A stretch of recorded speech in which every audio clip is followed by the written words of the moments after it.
Division. But definitely not the least, we have Camiguin Province Patriotic Raiders.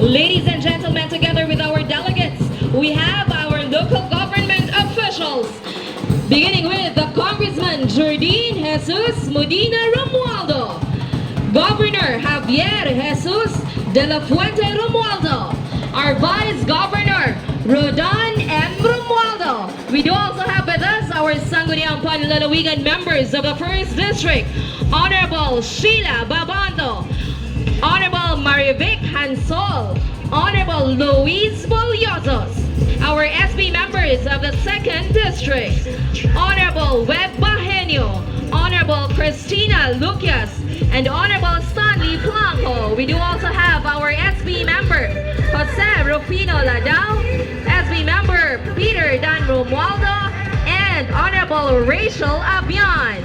We would also like to acknowledge the mayors of our 5 municipalities. For Mambahaw, Honorable Inigo Jesus D. Romualdo, Honorable Ray Lawrence K. Tan for Mahinog, Honorable Quiterio U. Palarca II for Catarman, Honorable Joseph G. Wayan for Sagay, and Honorable Helenio and Abesha for Kinsiliban, with the Vice Mayors and Sangguniang Bayan members. We would also like to acknowledge our officials from DepEd Camiguin, headed by our Schools Division Superintendent, Dr. Rosemary D. Macesar, CESO 6. Assistant Schools Division Superintendent, Dr. Lorabina C. Carrasco, CESE. SGOD Chief, Dr. Lailani E. Lupena, and CID Chief, Dr. Basil T. Sabakahan.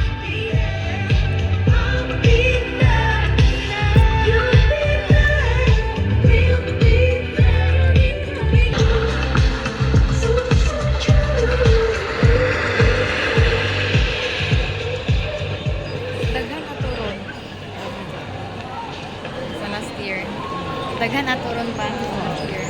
Para magagaling. Kung paano, i-stop dito naman kayo. Minus.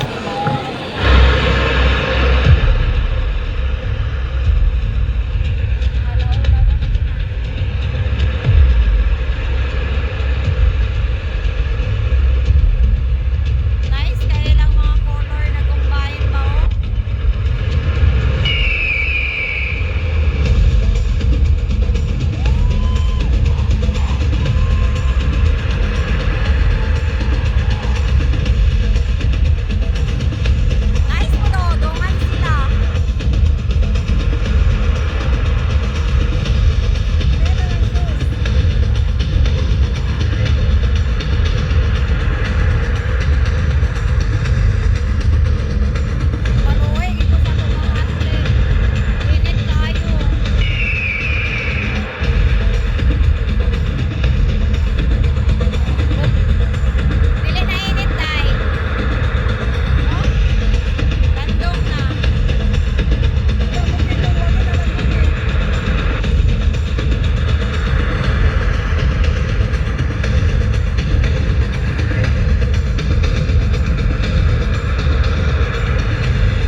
Camigan Province Patriotic